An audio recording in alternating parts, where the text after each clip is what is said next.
फ़कीरों की महिमा।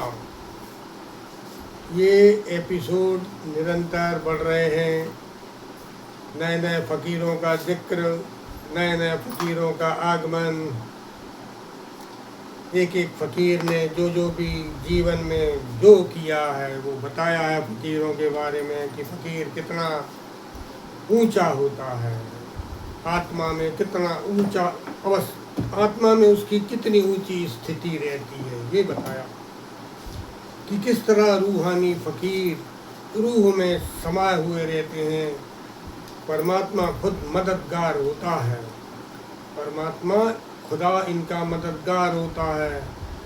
हर क्षण इनकी मदद पे लगा रहता है। क्या फ़कीर को किस चीज़ की ज़रूरत है वो फ़कीर के लिए उपलब्ध करा देता है खुदा। जो भी रूह में उतरता है, जो भी रूह का साक्षात्कार जिसे भी होता है, रूह का साक्षात्कार, वो खुदा से अटैच हो ही जाता है, क्योंकि आत्मा ही परमात्मा का विशुद्ध अंश है। और ये विशुद्ध अंश होने के वजह से जिसको आत्मा उपलब्ध हुई, समझ लो परमात्मा उपलब्ध हो गया। जिसने आत्मा को समझ लिया उसने परमात्मा को भी समझ लिया। फिर उसको परमात्मा को समझने में जरा भी देर नहीं लगती, क्योंकि वो जो है पना है, वो जो होनापन है, वो है पना। जैसे अपन हूँ पना बोलते हैं ना, जैसे मैं हूँ, तो मैं तो शरीर हो गया, हूँ पना है वो आत्मा। अब इसको समझना पड़ता है। मेरा होना यानी आत्मा, मैं हूँ यानी आत्मा। लेकिन समझते क्या है, मैं यानी शरीर और हूँ यानी आत्मा। ऐसा समझ लेते हैं ना समझी के कारण। ना समझी खत्म होना चाहिए जब ही खुदा से रूबरू मुलाकात हो पाए। और खुदा से एक बार रूबरू मुलाकात हो गई, आनंद ही आनंद, मंगल मंगल, परम मंगल। खुदा, क्योंकि क्या होता है आप समझ नहीं सकते हो। खुदा सर्वत्र है, सब जगह है, सब में है, समान रूप से है, सदा से है। यही वाक्य है खुदा के, वो सदा से है। कोई समय नहीं था उसका। सदा यानी सदा, आदि अनादि, अनादि अनंत, सदा है, सर्वत्र है। कोई भी स्थान जगह ऐसी नहीं छूटी है जहाँ पर उसकी उपलब्धता, जहाँ पर उसकी उपस्थिति, जहाँ पर उसका होना ना हो। वो सर्वत्र है, सब में है। सूक्ष्म से सूक्ष्म जीव से लगाकर स्थूल से स्थूल जीव तक, वो सूक्ष्माति सूक्ष्म और स्थूलादि स्थूल है और समान रूप से है। वो छोटे से सूक्ष्म जीवों में भी उतनी ही मात्रा में है जितना वो बड़े से बड़े स्थूल जीव में है। बड़े से बड़ा जीव यानी हाथी मान लो आप, वो ये एक मोटा सा बड़ा नजर आता है जीवों में। और सूक्ष्म से सूक्ष्म आप कोई भी जान सकते हो, समझ सकते हो, बहुत अति सूक्ष्म। सब में वो समान रूप से, ऋषियों से मुनियों से लगाकर, भगवानों से, देवी देवताओं से लगाकर, ऋषि मुनियों, संत, साधु, महात्मा, आम इंसान, आम आदमी, बच्चा, बूढ़ा, लड़का, लड़की, सब में तो समान रूप से है। किसी में ऐसा आप ये नहीं कह सकते कि वो ऋषि मुनि थे इसलिए उनमें ज़्यादा मात्रा में था। हम सीधे सादे इंसान हैं, हमें छोटी मात्रा में, ऐसा नहीं होता है। तो परमात्मा खुदा आत्मा के रूप में सदा है, सदा सर्वत्र सब में वो समान रूप से है। कोई छोटे बड़े का रोल नहीं है।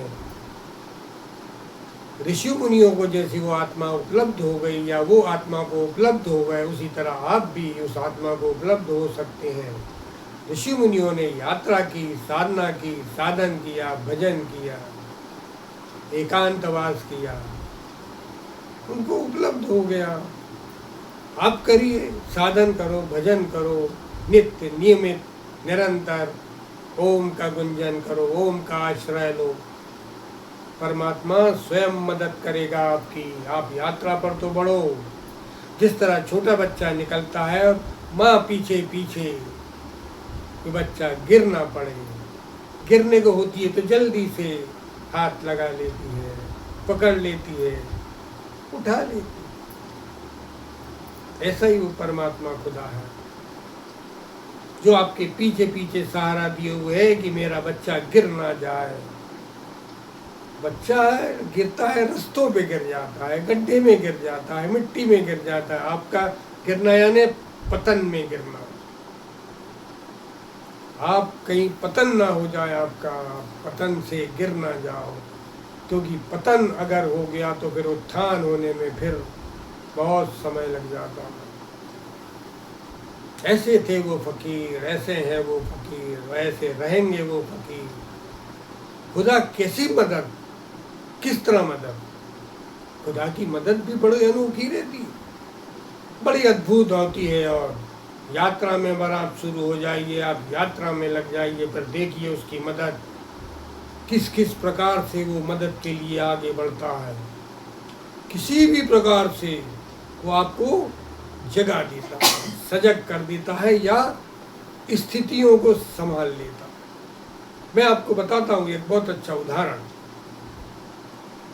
मैं जब अपनी यात्रा पे था तो मेरा नियम था, मैं हर शुक्रवार हवन करता था। और उसके अलावा भी जो शुभ मुहूर्त रहते हैं उस मुहूर्तों में मैं हवन करता था।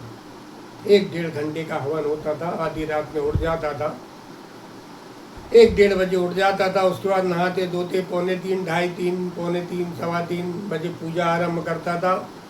उसके बाद पूजा पाठ करके फिर अपना हवन चालू करता था।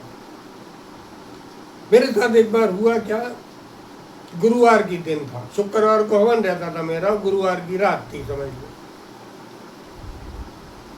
तो हुआ ये कि यज्ञोपवीत होता है ना, ये सब यज्ञोपवीत, इसको बोलते हैं यज्ञोपवीत। ब्राह्मण लोगों का ये हथियार है। ब्राह्मण इस यज्ञोपवीत को हथियार समझता है, खुदा का, परमात्मा का, ईश्वर। तो मेरा यात्रा में हवन महत्वपूर्ण था, हर शुक्रवार नियम से हवन करना। अब गुरुवार की रात थी, मुझे सपना आया।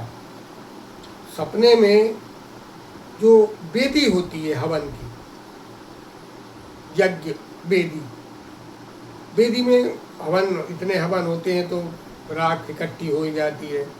हालांकि 2-4 हफ्ते बाद वो राख उठा के विसर्जित हो जाती थी, मगर फिर भी रोज रोज हर शुक्रवार को विसर्जन नहीं करते थे उस राख का, पड़ी रहती थी। उसमें करीब इतनी इतनी वेदी भरी हुई थी राख से। अब मैं सपने में क्या देखता हूँ, एक नाग, उसके मुंह में एक रेशा लपटा हुआ सफेद कलर का, रेशा पकड़े हुए है जैसा हो,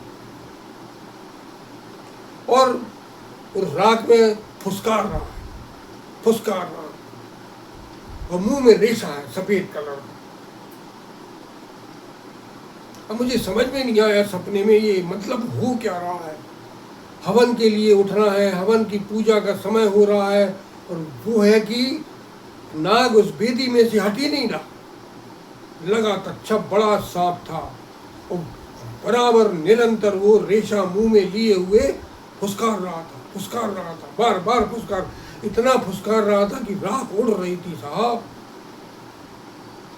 और उसके बाद अचानक वो सांप शांत हुआ, फन नीचे रख दिया उसने, रेशा मुंह में ही है, सफेद कलर का रेशा। इतना बड़ा करीब रेशा होगा, एक बीते का रेशा, वो मुंह में लगे और फुसकारे जा रहा। फिर शांत हो गया और अचानक घबराहट में कह लो, भय में कह लो, मैं उठ बैठा। 1 बज रहा था रात। अब मैं उठ गया। उठने के बाद मैंने कहा सांप, एकदम याद आया, सांप, रेशा, हवन, फुसकार। समझ में नहीं आया कि वो मुंह में रेशा क्यों लिए थे। अब मैं थोड़ी देर तो बिस्तर पे बैठा रहा, शांत, सोचता रहा कि बात क्या है, मामला क्या है, क्या संदेश है मेरे लिए, आज के यज्ञ के लिए, आज के हवन के लिए। क्योंकि यात्रा मेरी बढ़िया अच्छी रफ्तार पे थी। साक्षात्कार नहीं हुआ था, लेकिन यात्रा रफ्तार पे थी। लेकिन मुझे संदेश मिलते थे परमात्मा की तरफ से। खुदा अस्तित्व संदेश देता था, हिदायतें इसी तरह किसी न किसी प्रकार से।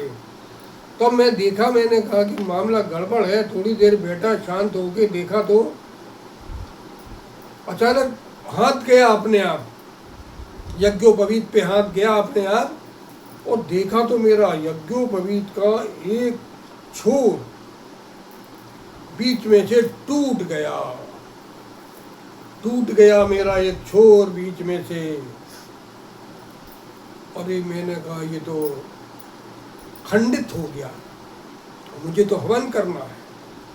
तो यज्ञोपवीत के बिना ब्राह्मण रह नहीं सकता किसी भी पूजा पाठ में। मैंने कहा यज्ञोपवीत टूटा है मेरा, और ये वो सांप बता रहा है, रेशा मुंह में लगा है कि तुम्हारा यज्ञोपवीत टूटा हुआ है, पहले उसको संभालो, बदलो।